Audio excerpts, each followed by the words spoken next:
No seu televisor a TV Galega, na TV Galega o Mesa de Bar e na Mesa de Bar o James Locatelli. O James, começamos contando a história da família e não começamos com o princípio, né? Você é blumenauense de nascimento?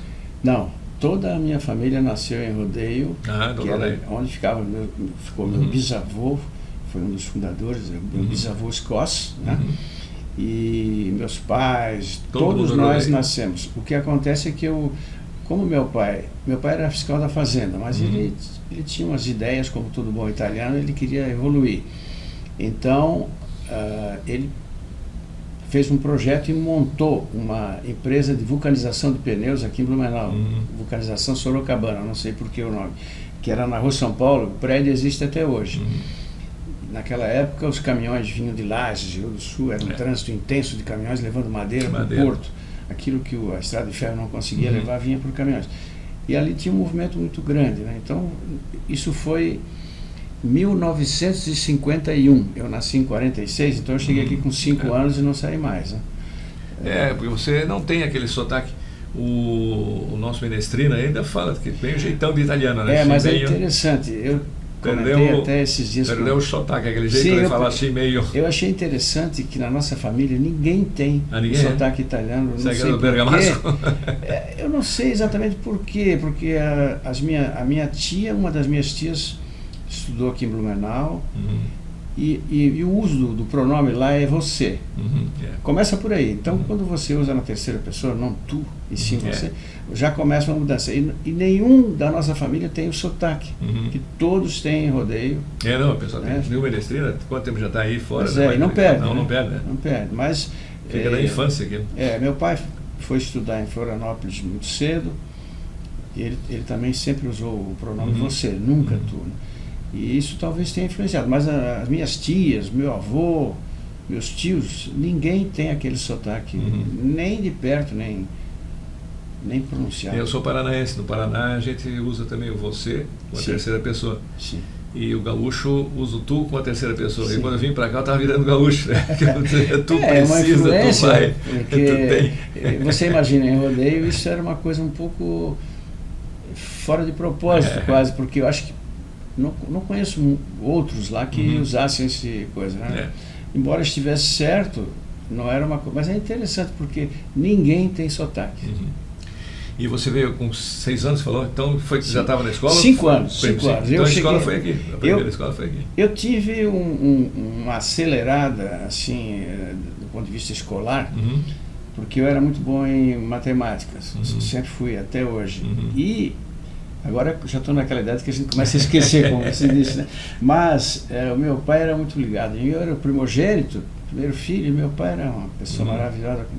E ele vivia muito colado, eu com ele e ele comigo. E ele me levava, às vezes, até à noite, porque na cidade pequena, no interior, naquela época não tinha televisão, não tinha nada, você terminava o trabalho, a minha mãe terminava o trabalho dela na prefeitura, no correio e no registro de imóveis, ia para casa. Meu pai jantava rapidamente e ia para o boteco jogar baralho. Truco. Que era baralho, não é canastra, não é nem pife, é canastra. E tem escopa que italiano gostava. Exatamente, e todo bar tinha uma cancha de bocha.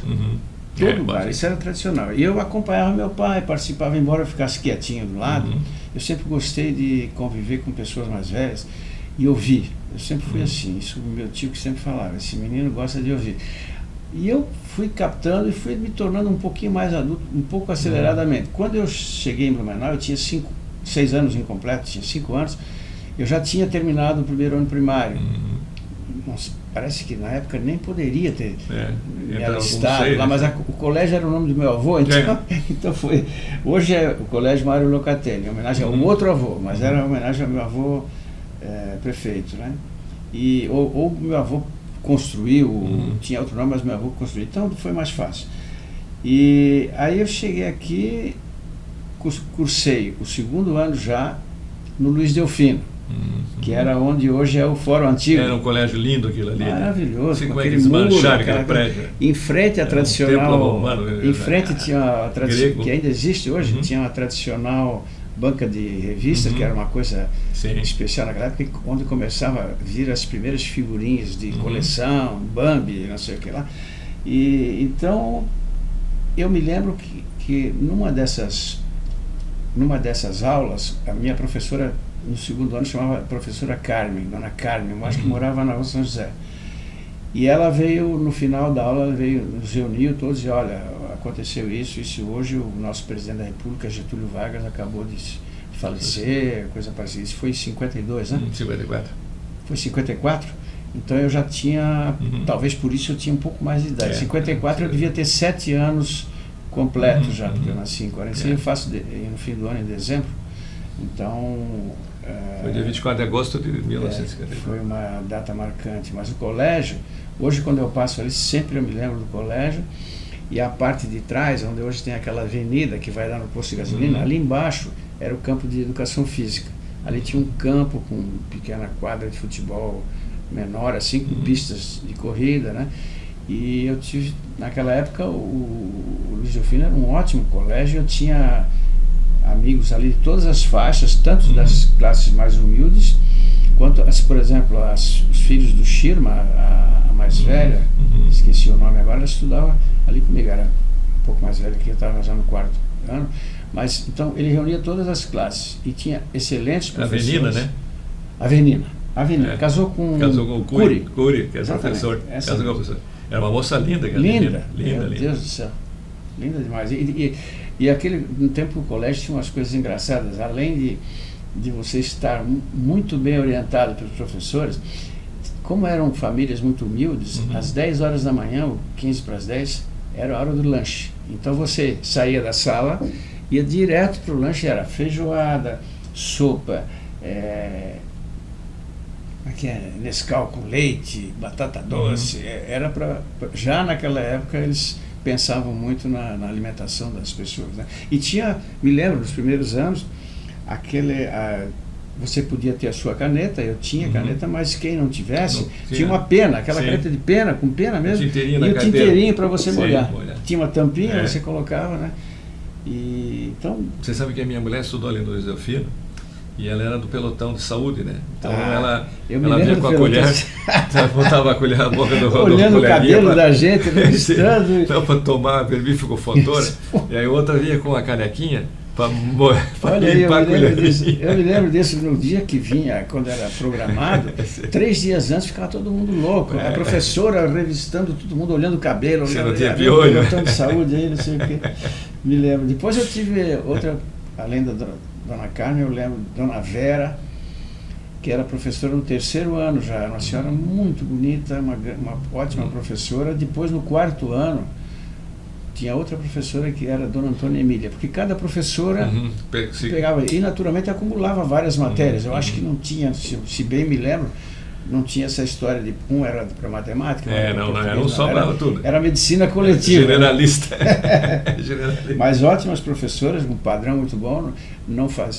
A gente não tinha, provavelmente já existia o Colégio Santo Antônio, eu fui para o Colégio Santo Antônio no ginásio, porque o Luiz Delfino só tinha até acho que o pré-primário ainda tinha, não tenho certeza. Não tinha ginásio, né? Não tinha. Mas cheguei muito bem preparado ao Santo Antônio, principalmente em matemática. Daí era um colégio também, né? Muito bom. São os padres ali, os franciscanos que a gente tem. Pegasse ali o alazão, aqueles... peguei o Frei Fulgêncio, que é o meu alazão, ídolo até hoje, e fui, graças a Deus, eu fui o melhor aluno dele na área de medicina. Ele separava a gente, até uma certa altura, até a 4ª série, a gente ia todo mundo na mesma barca.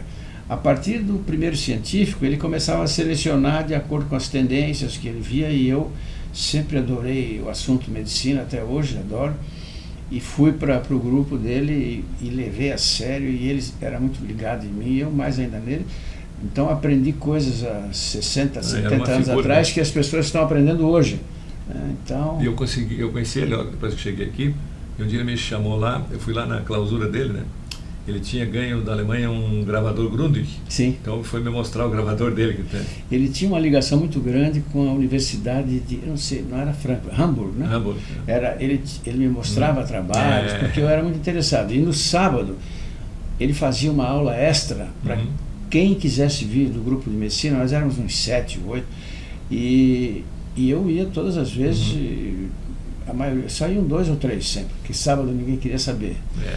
E eu ia, me interessava muito. E ele trazia trabalhos dessa universidade que mostravam coisas impressionantes. Então foi a primeira vez que eu ouvi alguém dizer que preocupação, inveja, ansiedade causavam úlcera. Isso naquela época era uma heresia. Tanto que eu me lembro do Arninho Berger, o Arninho Berger sempre dizia, o Fulja era o apelido, ele foi Fulgêncio. O Fulja é um cara legal, mas ele chuta muito, né? Aí depois, 40 anos depois, 30 anos depois, todo mundo sabe que a fonte, uma das grandes fontes é isso. E assim, outras coisas que ele falava, eu sempre comento em casa nós fazíamos estudos sobre câncer na época. E ele dizia que uma teoria, nós tentamos desenvolver uma teoria sobre o gelo, o tratamento de congelar determinada parte alguns vasos do corpo, que isso mantinha o tumor congelado ali, tá? Mas a dificuldade era um aparelho para congelar determinada área sem afetar as demais. Hoje, há poucos dias atrás, eu vi que já existem aparelhos hoje fazendo isso. Clioterapia. Então imagina, ele falava isso 1958, 59, 60. Era um homem santo, né? Era um homem inteligente. Ele ficava louco, bravo, quando diziam que ele era santo. Não gostava. Mas ele era uma pessoa... E acabou, incrível que pareça, de tanto trabalhar, de tanto se incomodar com o aluno, porque naquela época os alunos eram uma coisa terrível, né? O Ivan Bricai, meu primo, acho que foi metade que levou ele para o túmulo foi o Ivan, porque o Ivan fazia o diabo. O Ivan gostava de incomodar. E ele acabou morrendo num ataque cardíaco, Frei Fulgêncio, que é uma coisa que ele não poderia ter. Ele costumava nadar em Camboriú todos os dias, quando ele passava uma temporada em Camboriú, na casa dos pais, que era perto da minha casa, e ele nadava quase todos os dias, acho até a ilha, um pouco mais, voltava. Ele era um forte, né? Então chamava ele de Lazão. Ele, como não cuidava, ele cuidava de todo mundo, menos dele, ele teve um infarto lá na ilha, por perto, e veio nadando até a praia. Na praia ele teve outro, aí socorreram, levaram para o hospital, parece que teve um terceiro no hospital, e depois um dia o Frei Odo me falou que houve um caso de imperícia, uma troca de medicamento que atrapalhou mais ainda, mas a situação já era grave, né? Então, infelizmente, perdemos. Hoje ele tem um túmulo no cemitério. E o Ivan era teu primo, então? O Ivan era meu primo e o Frei Fulgêncio e o Frei Ernesto, né? Sabiam que o único que segurava o Ivan, que conseguia segurar, era eu. Eu sempre fui bom aluno, bom menino, quietinho e tal, e eu conseguia segurar o Ivan. E então eles botavam sempre o Ivan e eu sentados juntos na primeira carteira. Mas mesmo assim, o que o Ivan é um irrequieto. Você sabe que ele era torcedor do Palmeiras, eu era presidente do Palmeiras. Sim. Aí ele estava lá na arquibancada, ele e o Betão? Assim, ele, bota o Braulio, bota o Braulio. Aí quando o treinador botar o Braulio, tira o Braulio. Eu disse, pô, Ivan, eu falei o seguinte, eu te pago para você não vir mais ao estádio, eu te dou dinheiro da entrada, mas não vem mais atrapalhar, você torce contra. Tinha gente que ia ao estádio não para ver o jogo, é para ver o Ivan, e depois entrou o Betão para engrossar a fileira, que era uma dupla espetacular, né? Só para incomodar. Eu me lembro do Moenda jogando lá no coisa, e o Ivan gritando, neguinho Moenda, te lembra quando a gente ia puxar um fumo lá atrás da catedral e o Moenda lá no campo? Mas vamos fazer uma nova pausa para rodarmos comerciais e já a gente volta com o terceiro bloco do nosso Mesa de Bar de hoje, que tem a participação do James Locatelli.